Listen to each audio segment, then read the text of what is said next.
Nous bénissons le Seigneur encore ce soir pour l'opportunité que nous avons de partager sa parole. Quelle grâce d'être là, quelle grâce d'être en vie. Oui, nous ne cessons de bénir le Seigneur pour l'amour qu'il nous témoigne, pour la confiance qu'il nous renouvelle jour après jour. Ce soir, nous voulons continuer avec l'enseignement que nous avons commencé depuis un certain temps, dont les textes de base se trouvent dans le deuxième livre des Chroniques au chapitre 7. Nous lisons à partir du verset 13 à 14 pour meilleure compréhension. Nous lisons la parole de Dieu au nom de Jésus. Quand je fermerai les ciels et qu'il n'y aura point de pluie, quand j'ordonnerai aux sauterelles de consumer les pays, quand j'enverrai la peste parmi mon peuple, si mon peuple sur qui est invoqué mon nom s'humilie, prie et cherche ma face, et s'il se détourne de ses mauvaises voies, je l'exaucerai des cieux, je lui pardonnerai son péché et je guérirai son pays. Oui, dans ces passages, j'aimerais répéter encore aujourd'hui pour ceux qui nous rejoignent. Il y a 4 points à savoir. Le premier, c'est l'humilité. Le deuxième, c'est la prière. Le troisième, c'est chercher la face de Dieu. Et le 4e point, c'est bien sûr la repentance. Parce qu'il dit, si mon peuple se détourne de ses mauvaises voies, moi Dieu, je l'exaucerai des cieux et je lui pardonnerai son péché, je guérirai son pays. Eh bien, nous sommes dans notre deuxième point qui traite sur la prière. Et nous avons lu la dernière fois 2 textes dans le Nouveau Testament qui tournent autour de ce sujet parce que déjà dans l'Ancien Testament, dans le livre d'Ésaïe, Dieu dit que sa maison sera appelée une maison de prière. Et nous avons dit aussi que nous sommes le temple du Saint-Esprit. Donc nous sommes la maison de Dieu. Donc en tant que maison de Dieu, en tant que temple du Saint-Esprit, nous sommes appelés à prier Dieu. Parce que c'est là, c'est ce que Dieu veut. Que nous soyons des hommes et des femmes qui prient. Que nous soyons des prières, comme on dit. Des hommes et des femmes qui prient. Alors nous allons lire notre premier texte qui se trouve dans l'évangile de Jean, au chapitre 2, les versets 12 à 17. Après cela, il descendit à Capernaum avec sa mère, ses frères et ses disciples, et ils n'y demeurèrent que peu de jours. La Pâque des Juifs était proche et Jésus monta à Jérusalem. Il trouva dans les temples les vendeurs de bœufs, de brebis et de pigeons, et les changèrent assis. Ayant fait un fouet avec des cordes, il les chassa alors tous du temple, ainsi que les brebis et les bœufs.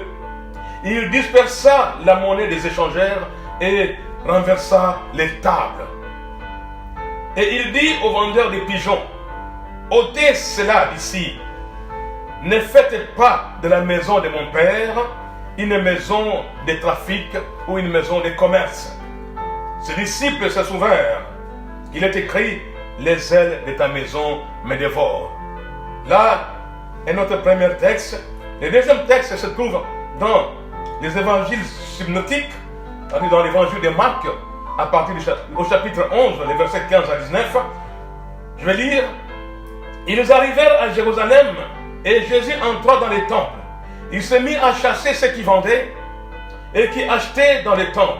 Il renversa les tables des changeurs et les sièges des vendeurs de pigeons. Et il ne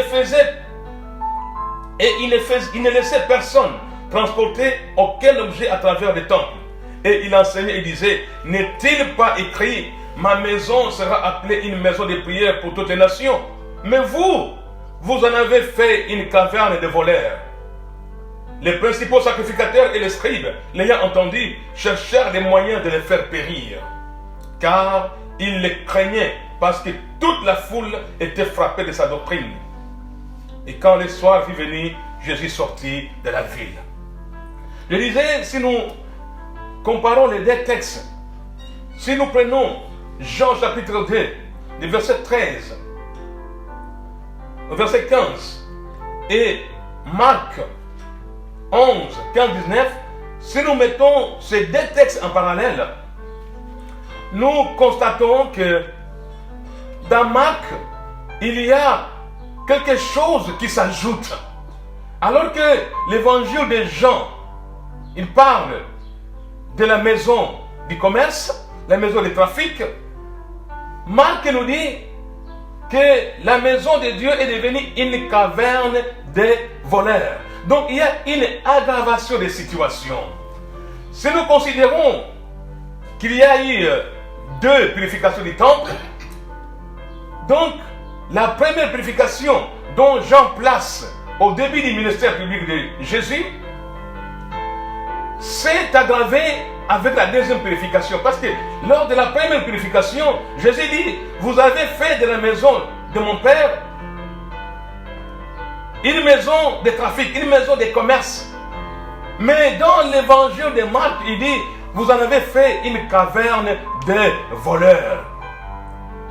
Et vous savez, lorsque dans la vie chrétienne, nous n'arrivons pas à évacuer tous les péchés dans notre vie, eh bien, ces péchés que nous gardons, que nous chérissons, risquent de s'aggraver. Parce qu'il est dit, toujours dans les évangiles, qu'un peu de levain fait lever toute la pâte. Donc, lorsque vous mettez du levain dans la pâte, qu'est-ce qui se passe? La pâte gonfle. Donc, si nous gardons les péchés dans notre vie, les péchés que nous gardons risquent de pousser dehors tout ce qui est sacré dans notre vie. C'est pourquoi, lorsque nous nous nettoyons, lorsque nous confessons, nous devons abandonner le péché que nous gardons, que nous chérissons. Parce que ces péchés-là risquent d'aggraver la situation dans notre vie. La Bible dit que la maison de Dieu est devenue une caverne de voleurs. Et nous devons réaliser encore une fois de plus, je me répète, que ta vie, que ton corps est le temple du Saint-Esprit. Ton corps est la maison de Dieu.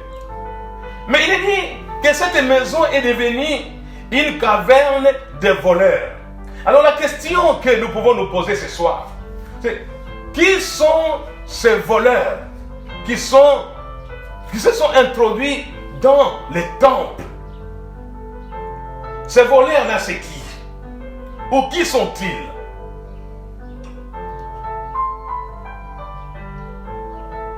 Eh bien, en lisant les Saintes Écritures, nous réalisons que les gens qui venaient offrir les sacrifices au temple, ils venaient de loin. Certains venaient d'autres régions lointaines et qui venaient à Jérusalem pour la Pâque, pour les fêtes religieuses et surtout la Pâque. Lors des fêtes de la Pâque, beaucoup de gens arrivaient à Jérusalem. Et ces gens-là qui venaient, ils venaient sans préparer leur sacrifice. Parce que les sacrifices à offrir se retrouvaient dans la cour extérieure du temple. Il y avait un marché. Et dans ce marché, on y trouvait un peu de tout. On y trouvait des vendeurs, on y trouvait des bœufs, on y trouvait, toutes sortes de personnes qui y étaient. Et comme vous le savez, lorsqu'on apportait son sacrifice, celui-ci devait être examiné par les prêtres pour voir s'il était conforme à la loi, s'il remplissait les exigences de la loi. Mais dans notre texte, en examinant de trop près, il y a aussi des prêtres qui se sont lancés dans ce genre de commerce. Donc, nous pouvons dire avec Ecclésiaste qu'il n'y a rien de nouveau sur cette terre. Les choses qui s'est passées autrefois, on les retrouve encore aujourd'hui, même dans nos églises, dans nos lieux de culte, des vendeurs, des gens qui viennent pour vendre. Et comme il y avait les sacrificateurs, les prêtres eux-mêmes étaient impliqués dans les commerces, c'était tout à fait logique qu'ils découragent les gens à ne pas amener les sacrifices de loin, parce qu'il y en avait déjà dans la cour extérieure du temple. Donc ils pouvaient s'en procurer sur place. Et ceci facilitait les pèlerins. C'était une façon de les faciliter. Mais sauf que cette facilité est devenue un péché. C'est le péché de la facilité. Donc le premier voleur que nous trouvons ici, c'est la facilité.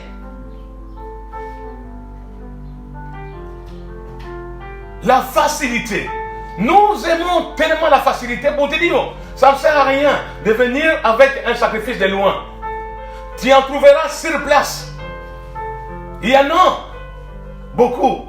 Il y a des pigeons, il y a des moutons, il y a des brebis, il y a tout ce qu'il faut. Pourquoi amener un sacrifice de si loin? Donc, il y a cette facilité-là. Donc, la facilité est un piège. Parce que la facilité ne peut pas remplacer les sacrifices. Vous savez, lorsque Dieu demande à Abraham de lui offrir son fils, Abraham n'a pas cherché une solution de facilité. Et en lisant dans l'Ancien Testament la conversation, où ce passage où Dieu parle à Abraham et lui demande d'offrir son fils Isaac, il précise et dit, c'est lui que tu aimes. Mais nous pensons aujourd'hui que la chose avait été facile pour Abraham. Parce que nous connaissons la suite. Mais lorsque Dieu parle à Abraham, il dit, donne-moi ton fils, ton unique. Et la Bible nous dit qu'Abraham a dû marcher 3 jours pour arriver au mont Moriah. Et j'imagine un peu pendant ces 3 jours, qu'est-ce qui s'est passé dans le cœur d'Abraham. Abraham pouvait se poser 1001 questions. Il se demandait même si Dieu n'allait pas changer sa décision. Si Dieu n'allait pas lui demander, mais offre-moi même un de tes serviteurs. Parce qu'il en avait beaucoup. Isaac était le fils unique d'Abraham. Mais Dieu lui dit, c'est celui-là que je veux.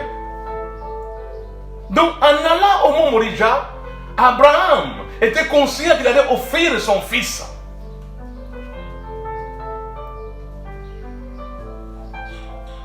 Quelque chose qui avait du prix dans sa vie. Et David dit, je n'offrirai pas à mon Dieu quelque chose qui ne m'écoute pas. Je n'offrirai pas à mon Dieu quelque chose qui ne m'écoute pas. Au jour d'aujourd'hui, nous chrétiens, nous sommes habitués à la facilité. Nous n'aimons pas habitués, mais nous aimons la facilité. La facilité. Qu'on nous facilite les choses. Et cette facilité vole notre sacrifice. Souvenons-nous de l'histoire de Josué, donc dans le livre de Josué, au chapitre 1er, après la mort de Moïse. La Bible dit, après la mort de Moïse, serviteur de l'Éternel, Dieu est venu secouer Josué pour dire, Josué, réveille-toi. Réveille-toi, Josué, parce que c'est toi qui vas faire entrer ce peuple dans les territoires promis. Alléluia. Donc, lorsque Moïse est mort, tout s'est arrêté. Ils ont pleuré plusieurs jours. Et Dieu dit à Josué, mon serviteur Moïse est mort. Et la question que je me pose, est-ce que Josué ne savait pas que Moïse était mort? Il le savait. Mais tous les camps d'Israël, les enfants d'Israël se sont arrêtés sur la mort de Moïse. Parce qu'il n'avait plus de leader. Moïse n'était pas n'importe qui au milieu des enfants d'Israël. Moïse est celui que Dieu avait choisi pour le libérer. Moïse est celui qui a affronté Pharaon. Moïse est celui qui a amené les enfants d'Israël dans le désert.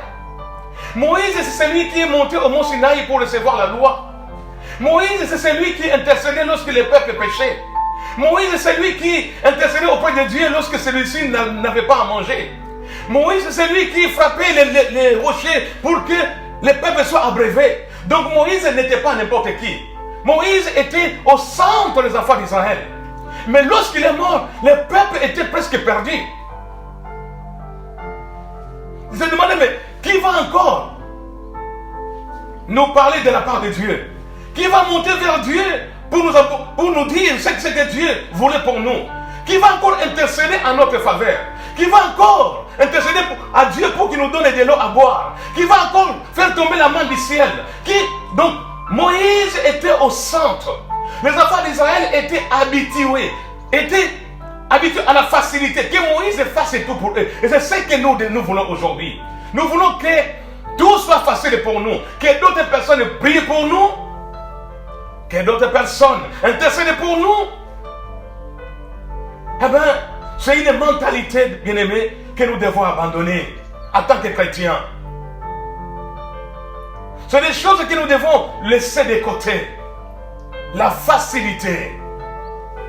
Nous aimons tellement la facilité que lorsque nous demandons, même pour aller à l'église, nous arrivons à l'église, eh bien, comme on a une chorale qui chante, comme on a un président qui conduit les cultes, eh bien, on fait tomber tout sur la chorale. C'est-à-dire qu'on est là comme spectateur.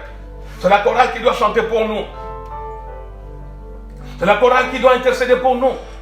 C'est la chorale qui doit prier pour nous. C'est le pasteur qui doit tout faire. C'est le pasteur qui doit évangéliser. C'est le pasteur qui doit aller rendre visite aux malades. C'est le pasteur... Oui, c'est vrai, il y a des rôles que le pasteur est appelé à jouer. Mais il y a aussi d'autres choses que les chrétiens eux-mêmes peuvent se prendre en charge.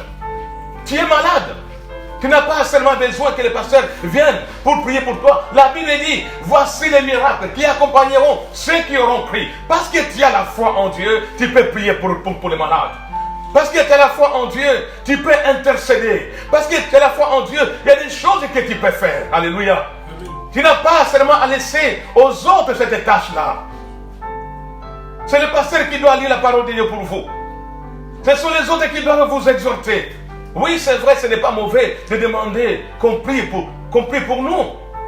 Ce n'est pas mauvais de demander la prière. Lorsqu'on se sent faible, lorsqu'on est dépassé par les événements, il y a des situations qui nous dépassent. Nous avons besoin d'être soutenus dans la prière. Mais notre vie chrétienne ne doit pas se reposer sur d'autres personnes.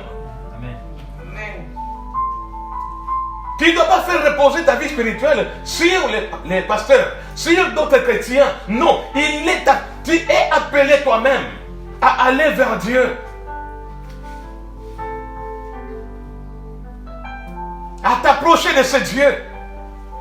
Nous devons quitter cette mentalité de désert où Moïse doit tout faire pour nous. Moïse devait tout faire pour les enfants d'Israël. Non, mon frère, ma soeur. Tu dois abandonner cela. Tu dois quitter cette mentalité. La facilité. Nous aimons trop la facilité. Et cela vient voler notre communion avec Dieu. On se dit, mais pourquoi prendre un sacrifice de si loin? Pourquoi venir avec un sacrifice de si loin? Et au jour d'aujourd'hui, et parce qu'à un moment donné, lorsqu'il y a beaucoup de gens qui arrivent et qu'il n'y a pas suffisamment de sacrifices, on monte les enchères. Les enchères montent. On fait monter les prix. Alors, qui bénéficie? Ce sont les vendeurs qui bénéficient. Ce sont les vendeurs qui se remplissent les poches. Et parmi ces vendeurs, il y avait des commissionnaires. Parmi ces vendeurs, il y avait des prêtres. Vous savez, dans nos églises aujourd'hui, on trouve même des serviteurs qui font ce genre de choses aujourd'hui. Pouvez vous imaginer qu'on arrive même à vendre les prophéties? Oui, j'ai une prophétie pour toi. Eh bien, pour que je te la donne, eh bien, il faut que tu donnes l'offrande des prophètes. Ah! On demande l'offrande des prophètes parce que bon, il y a une prophétie à donner. Et la Bible dit, vous avez reçu gratuitement, donné gratuitement. Alléluia. Amen. Vous avez reçu gratuitement, donné gratuitement. Et on arrive dans nos milieux aujourd'hui. Qu'est-ce qu'on ne voit pas? Il y a des mouchoirs qui sont vendus. On vend des mouchoirs. Pas seulement des mouchoirs d'onction. Eh bien, on vend même de l'eau. Il y a des portions qui sont fabriquées. Je ne sais pas si c'est Dieu qui a révélé ces choses. Je ne sais pas, je ne condamne pas. Mais si c'est Dieu qui est à l'origine de ces choses, si c'est Dieu qui t'a poussé à faire cela, gloire au Seigneur. Mais si c'est quelque chose qui ne vient pas de Dieu, mon frère, ma soeur, et surtout, nous chrétiens qui encourageons ces choses. Parce que lorsque ces choses nous sont présentées, on court. On a donné de l'argent pour acheter ce genre de portions. Je ne sais pas moi quoi. Je ne sais pas. Mes frères, restons bibliques. Restons bibliques. La facilité. On aime tellement la facilité. Et cela vole notre intimité avec Dieu. Cela vole notre communion avec Dieu. Il y a des milieux où, dis-nous, pour que tu aimes l'onction, il faut que tu viennes t'asseoir sur le fauteuil de l'homme de Dieu.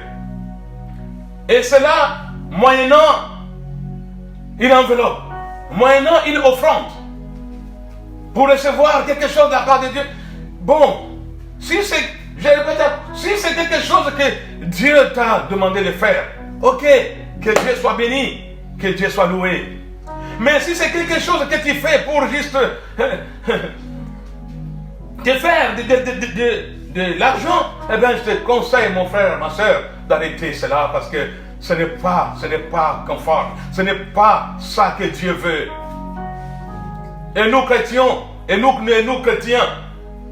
fuyons ce péché-là, mes frères. Fermons la porte à ce genre de péché. Parce que cela nous éloigne de Dieu. Cela nous bloque, nous empêche de nous approcher. Dieu dit à Josué que ce livre de la loi ne s'éloigne pas de ta bouche. Médite-les jour et nuit. C'est alors que tu auras du succès. Médite ce livre. Ce n'est pas quelqu'un d'autre de méditer à ta place. Ce n'est pas quelqu'un d'autre de prier à ta place. Oui, c'est vrai, tu peux avoir besoin de la prière. On peut prier pour toi, c'est très bien. Et je bénis le Seigneur parce qu'au jour d'aujourd'hui, les réseaux sociaux, il y a ces ministères qui nous aident. Ce ministère qui assiste beaucoup d'entre nous. Oui, nous bénissons le Seigneur pour cela. Mais bien aimé, il y a d'autres choses pour lesquelles tu dois toi-même t'approcher de Dieu. Tu dois t'approcher toi-même. Tu dois toi-même prendre la parole de Dieu et la méditer. Parce que le succès de Josué était lié à sa détermination à méditer la parole de Dieu. Ton succès est lié à ta détermination à méditer la parole de Dieu. Médite la parole jour et nuit. C'est alors que tu auras du succès. Vous savez, dans la vie, il y a succès et succès. Il y a succès et succès. Souvent, nous appelons succès. Bon, quand quelqu'un a réussi dans cette vie-ci, un bon travail, une belle maison, une belle femme, une belle voiture, un bon compte en banque, un compte bien gonflé, on dit, oh, il a du succès. Mais les apôtres de Jésus, ils n'ont pas laissé des maisons, des buildings. Ils n'avaient pas tout ce que nous avons aujourd'hui. Mais je peux dire, en tout cas sans crainte d'être contredit, que les apôtres de Jésus ont eu du succès. Parce que le succès, selon Dieu, c'est lorsqu'une personne entre dans le but pour lequel Dieu l'a créé. Le but pour lequel Dieu l'a envoyé sur cette terre. Si tu atteins ce but-là, là, on peut dire que tu as du succès. Alléluia. Oui, mon frère. Qu'est-ce que tu appelles succès? Qu'est-ce que tu appelles succès? La séduction, elle est cachée dans la partie pratique du sacrifice. C'est là que le péché, le voleur s'est caché. Dans la partie pratique. Et ce péché est tellement subtil. Parce qu'on s'est dit, bon, de toute façon, est-ce que c'est mauvais d'acheter un sacrifice sur place? Est-ce que c'est mauvais? Apparemment, il n'y avait pas, ce n'était pas un péché. Mais le péché se cache dans cette facilité-là. Dans ce que les autres doivent préparer pour nous, notre offrande. Les autres doivent préparer pour nous, notre sacrifice. Au lieu de le préparer soi-même. Et en plus, pour ceux qui vendaient, pour les prêtres qui étaient là, comme il leur appartenait de vérifier les sacrifices, c'était plus facile pour eux de dire aux gens, non, écoutez, ça ne sert à rien de venir avec les sacrifices, vous allez en trouver sur place ici. Parce que si tu venais avec ton sacrifice, on pouvait te dire, mais voilà, ton sacrifice là a un défaut, tout simplement pour vendre ce que lui-même avait déjà sur le marché.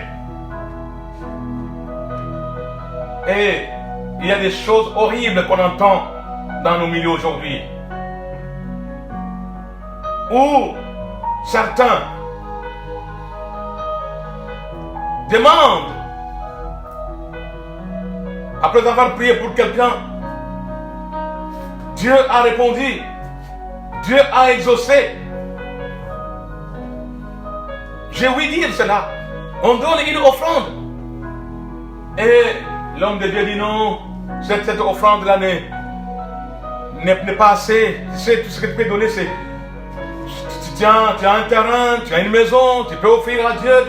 Bon, mes frères, ce sont des choses que je ne pense pas que Dieu soit content avec ce genre de pratique. Eh bien, la deuxième chose,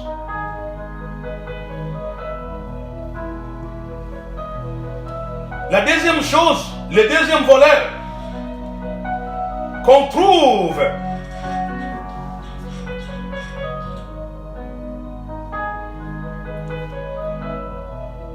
le deuxième voleur, c'est l'occupation. Quand l'homme est très occupé, on est très occupé au point où nous n'avons même plus le temps pour Dieu. On est chargé. Trop de choses à faire. Et il n'y a pas que ça, les choses à faire. Oui, c'est vrai qu'il y a du boulot. On travaille. Il y en a qui vont travailler. Mais dans 24 heures, nous avons 24 heures par jour. Est-ce qu'on ne peut pas mettre de côté ne fût-ce que 30-40 minutes pour être devant celui qui nous a donné la vie, être devant celui qui nous a arraché les griffes de l'enfer, être devant celui qui nous restaure, être devant celui qui nous anime, devant celui qui renouvelle en nous son souffle de vie. Ne fût-ce que quelques minutes par jour pour lui. Mais on est tellement occupé qu'on passe le temps, comme je disais la dernière fois, on fait des prières de devoir et non pas des prières de relation. Or, Dieu nous veut dans une relation. Dieu veut que tu établisses une relation avec lui. Dieu veut que j'établisse une relation avec lui. C'est la relation dont Dieu a besoin. L'occupation. Et nous lisons dans l'évangile de Luc au chapitre 10, les versets 40 et 42. Marthe, occupée à divers soins domestiques, survint et dit, Seigneur, cela ne fait-il rien que ma sœur me laisse seule pour servir? Dis-lui donc de m'aider. Le Seigneur lui répondit, Marthe, Marthe, tu t'inquiètes et tu t'agites pour beaucoup de choses. Une seule chose est nécessaire. Marie a choisi la bonne part qui ne lui sera point ôtée. Alléluia. Marthe est tellement occupée. Jésus arrive à Béthanie et cette famille a entendu que Jésus venait. Alors, Marthe est affairée à la cuisine. Je ne suis pas en train de condamner ni d'interdire les travaux domestiques. Quand vous avez des visiteurs, c'est vrai que vous pensez à leur offrir quelque chose à manger. Ce n'est pas mauvais. Mais dans la vie, nous devons établir l'ordre des priorités. Il y a des priorités dans la vie. Même Jésus a dit dans Matthieu chapitre 6, verset 33, il dit, cherchez premièrement le royaume de Dieu et sa justice, et le reste vous sera donné par-dessus tout. Il dit, le reste vous sera donné par-dessus tout. Il y a l'ordre de priorité. Il dit, cherchez premièrement le royaume de Dieu et sa justice. Tout le reste. Quand il dit tout, ça veut dire tout. Le reste vous sera donné par-dessus tout. Donc Marthe était tellement occupée avec les tâches nécessaires de la vie qu'elle est passée à côté de ce que Marie recevait. Marie recevait la parole éternelle. Marie recevait la parole de vie. Mais Marthe était affairée à s'occuper des choses qui sont passagères. Marthe voulait servir la foule. Marthe supervisait la cuisine. Marthe était plongée dans les services. Marthe était limitée par les choses de cette terre ici. Vous savez, parlant des services, Marthe voulait servir. Comme je disais, ce n'est pas une mauvaise chose. C'est une bonne chose. Mais en tant que serviteur de Dieu, en tant qu'enfant de Dieu, en tant que fils de Dieu, ce qui importe dans notre vie, c'est d'abord être et non pas faire.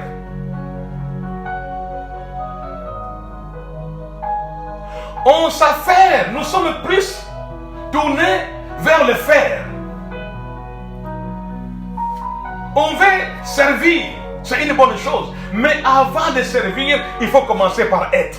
C'est ce que Marie avait compris. Avant de servir, nous devons commencer par être avec celui qui peut nous orienter, avec celui qui peut nous confier une mission. Pour que Ésaïe entende la voix de Dieu qui disait, qui enverrai-je? Il fallait qu'il soit dans la présence de Dieu.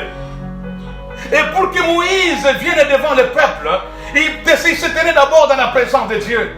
Il recevait quelque chose de la part de Dieu. Il recevait les messages de la part de Dieu. C'est seulement qu'il se présentait devant le peuple. Donc en tant que serviteur, parce que nous sommes tous serviteurs et servantes de Dieu, je voudrais, bien aimé, nous conseiller à commencer par être avec Dieu. Même Dieu, lorsqu'il appelle à Moïse, il dit Moïse, rappelle les enfants d'Israël. Dans Exode chapitre 19, les versets 4 et 6, il dit rappelle aux enfants d'Israël, dis-leur que je les ai portés sur les ailes d'aigle pour les amener à moi-même. Or, quand il a croisé Moïse dans le désert, il dit à Moïse, je t'envoie libérer son peuple pour que tu l'amènes dans les pays que j'ai préparés pour lui. Mais il dit à Moïse au chapitre 19 de Exode, j'ai pris ce peuple sur les vols d'aigle pour les amener à moi-même. Une intimité. Voilà ce que Dieu veut de toi et de moi, mon frère, ma soeur. Une intimité. Parce que c'est dans l'intimité où nous pouvons recevoir les directives de Dieu. C'est dans cette intimité-là que nous pouvons recevoir le rhéma de Dieu. Dans cette intimité. La vie de prière. Tu ne peux pas marchander ta vie de prière. Tu ne peux pas négocier ta vie de prière avec quelque chose d'autre.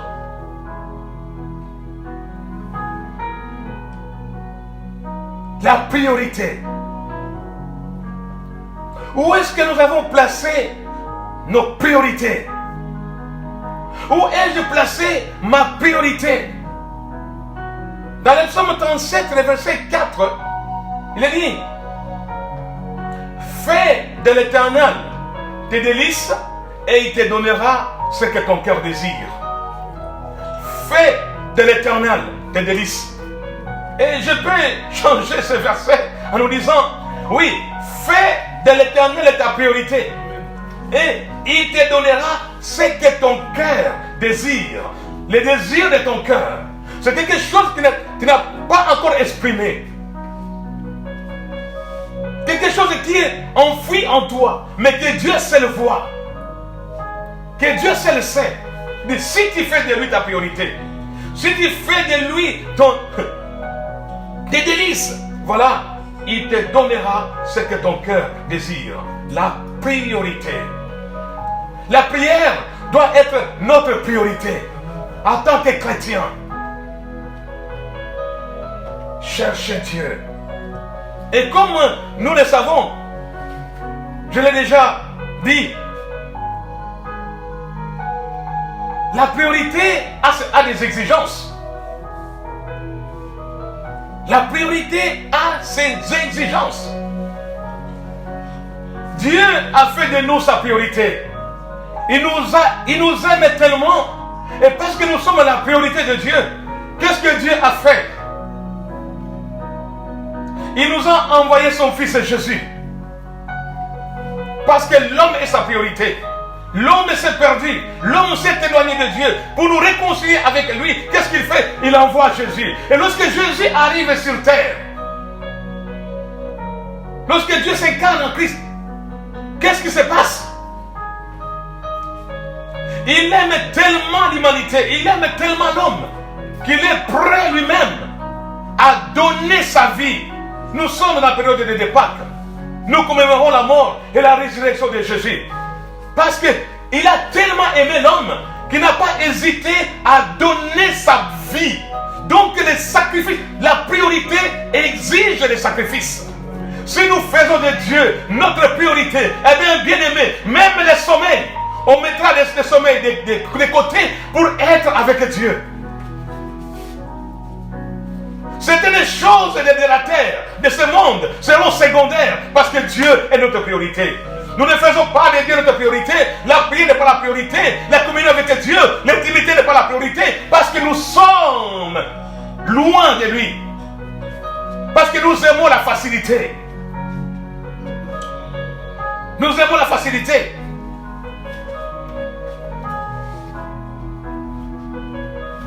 On est occupé, super occupé avec les choses de la terre.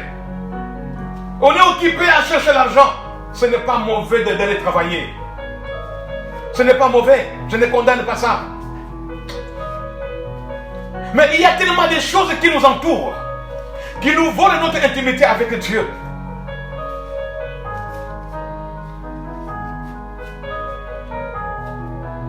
Ça peut être la famille. Mais la famille ne peut pas prendre la place de Dieu. Ça peut être peut-être ta femme. Mais tes enfants ne peuvent pas prendre la place de Dieu. Tes enfants ne peuvent pas non plus prendre la place de Dieu. Dieu doit être au centre. Jésus doit être au centre de nos vies. Je suis moi-même concerné par cette exhortation. Que Christ soit au centre. Au centre de ma vie. Au centre de nos vies. Que Christ occupe la place de choix. Établir l'ordre. Les occupations ont empêché Marthe de saisir l'opportunité que le temps aurait scellé pour toujours.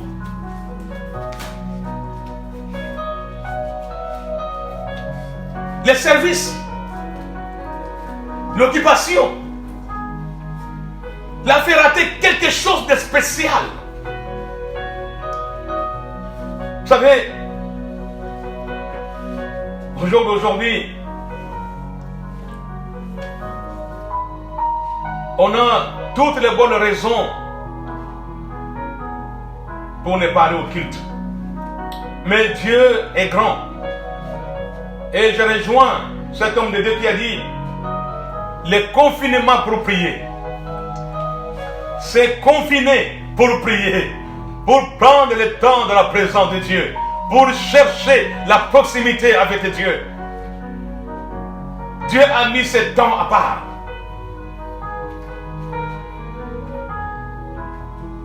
Et la décision, elle a été prise. La décision de confinement. Et nous devons profiter de ce temps pour nous approcher de Dieu. Tu ne vas pas au boulot, tu ne vas pas à l'école. Bon, pour ceux qui suivent les cours par vidéo, eh bien, on a tous maintenant suffisamment de temps. Tu peux te dire, mais parce que pour aller à l'école, ça me prenait 15-20 minutes, mais ce temps-là, tu peux le passer dans la présence de Dieu. Alléluia. Je prends ce temps-là dans la présence de Dieu. Et nous devons comprendre, mes frères, que le service, c'est une bonne chose. Parce que vous savez, même nous, serviteurs, ça arrive qu'on lit la parole de Dieu seulement lorsqu'on doit exhorter, lorsqu'on doit prêcher. Mais nous oublions que nous-mêmes, nous avons besoin d'être nourris. Nous-mêmes, nous avons besoin d'être dans la présence de Dieu. Nous avons besoin d'être encouragés par Dieu, d'être soutenus par Dieu. Ainsi, Dieu dira à son serviteur, son prophète Élie, j'ai ordonné au corbeau de te nourrir. Donc même les serviteurs de Dieu, Élie avait besoin de la nourriture. Et la Bible nous dit que l'homme ne vivra pas de pain seulement, mais de toutes les paroles qui sortent de la bouche de l'Éternel. Donc Élie avait un besoin. Il a fui Jézabel. Il a fui. Vous savez, nous aussi, en tant que serviteurs, en tant qu'enfants de Dieu, nous avons aussi besoin d'être nourris. J'écoute d'autres serviteurs de Dieu. Je les écoute parce que par leur prédication, leur exhortation, je suis aussi fortifié. Je suis encouragé. Et Élie, à ce moment-là, il avait besoin de la nourriture. Pour lui, à ce moment-là, c'était une nourriture physique pour soutenir son corps. Alors qu'il demandait la mort. Dieu dit, Élie, tu n'as pas besoin de mourir. Tout ce dont tu as besoin, c'est de la nourriture. Et il y a aussi la mort spirituelle. Et lorsque on est affamé spirituellement, nous avons besoin d'être nourris. Même nous, serviteurs, enfants de Dieu, nous avons besoin de recevoir cette nourriture. Le pain quotidien. Alléluia. Amen. Donnez-nous notre pain quotidien, Seigneur. Et pour cela, il faut prier. Dieu sait que nous avons besoin du pain. Mais il dit, demandez-le. Demandez le pain quotidien, il vous sera donné. Donc, nous devons aller auprès de notre Dieu. Demandez le Seigneur. Demandez notre pain. La Bible dit, faites connaître vos besoins à Dieu. Vous savez, frère, si nous ne prions pas, nous risquons de ne pas recevoir ce que Dieu a préparé pour nous. Il y a des choses que nous pouvons recevoir seulement lorsque nous allons dans sa présence. Lorsque nous lui faisons entendre nos besoins, alors à ce moment-là, Dieu entend et il nous bénit. Christ est le pain de vie dont nous avons tous besoin. Marthe servait, mais elle a oublié qu'elle-même avait besoin d'être nourrie. Elle préparait la nourriture pour les autres, mais elle avait oublié qu'elle avait besoin d'une autre nourriture que celle du corps, la parole de Dieu. J'aimerais te dire, mon frère, ma soeur, aujourd'hui, que tu as besoin de cette parole. Tu as besoin d'être nourri. Mais on réalise aussi que l'Église a ses besoins. L'Église a besoin de recevoir cette nourriture. On pense que ce sont les païens qui ont besoin, mais nous aussi, en tant qu'Église, nous avons besoin d'être nourris. L'Église a besoin, mes frères et sœurs, nous avons besoin d'être nourris. Oh, que Dieu soit béni. Parce qu'il dispose des serviteurs. Et même dans les confinements, on peut écouter la parole de Dieu à travers les réseaux sociaux. Même dans nos confinements, on peut écouter les exhortations. Dans nos confinements, on peut adorer Dieu ensemble avec les autres. Oui, mes frères. Mais ceci ne remplace pas notre méditation personnelle. Ceci ne remplace pas notre intimité personnelle avec Dieu. Dieu te veut dans son intimité. Dieu te veut dans sa présence. Dieu veut que tu t'approches de lui, que tu l'écoutes de lui. Alors, ne laisse plus personne te voler ce temps, ton intimité. Parce que tu ne peux pas acheter la passion des âmes. Ça ne s'achète pas. Tu ne peux pas aller acheter la compassion des âmes. Non. La compassion des âmes vient de la présence de Dieu. C'est dans cette présence que nous pouvons ressentir le fardeau de Dieu dans notre vie. C'est dans cette présence que nous pouvons libérer les prisonniers. La Bible dit, dans Acte 12, l'Église était en prière lorsque Pierre était en prison. Et c'est la prière de l'Église qui a libéré un ange envoyé par Dieu pour libérer Pierre de la prison. Quelqu'un a dit, si rien ne monte de la terre, rien ne descendra du ciel.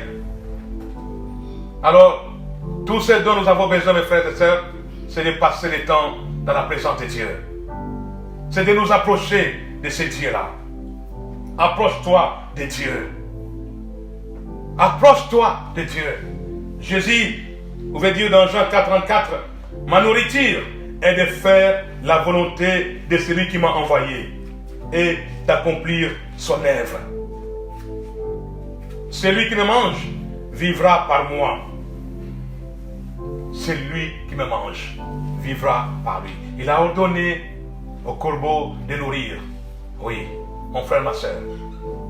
Un peu de levain fait lever toute la pâte. Ne laisse aucun péché t'éloigner de Dieu. Aucun voleur. Mets cet voleur de la facilité hors ta vie. Cette occupation qui te prend tout ton temps, qui te vole le temps pour Dieu, mets-les de côté. Les voleurs. Nous allons nous arrêter aujourd'hui si c'est le deuxième voleur qui est l'occupation. Regarde ta journée. Quel est le temps que tu mets de côté pour Dieu? Quel est le temps? Combien de temps tu mets par jour pour ton Dieu? Combien de minutes? Combien d'heures? eh bien, il faut réévaluer notre temps par rapport à notre communion avec Dieu. Chasse la facilité. C'est vrai qu'il y a des gens qui sont là, qui peuvent prier avec nous, mais cela n'empêche que tu prennes toi-même un temps dans la présence de Dieu. Je dis encore, nous bénissons le Seigneur pour tous ces ministères qui nous permettent de nous approcher de Dieu. Mais en même temps, ne sois pas comme les enfants d'Israël qui voulaient que Moïse fasse tout pour eux. Que Moïse lise la loi pour eux. Que Moïse intercède pour eux. Oui, si on intercède pour toi, toi aussi prends le temps d'intercéder pour d'autres personnes. C'est ça, mon frère, ma soeur. Que Dieu nous aide. Que Dieu nous assiste. Chasse les voleurs de ta maison. Les voleurs de la facilité. Et les voleurs qui viennent voler ton temps. Sache que la priorité a des exigences. La priorité exige le temps. Et la priorité exige les sacrifices. Tu es la priorité de Dieu. Christ est mort pour te racheter, pour te réconcilier avec lui. Ne laisse pas les voleurs prendre ton sacrifice. Ne marchande pas ton sacrifice.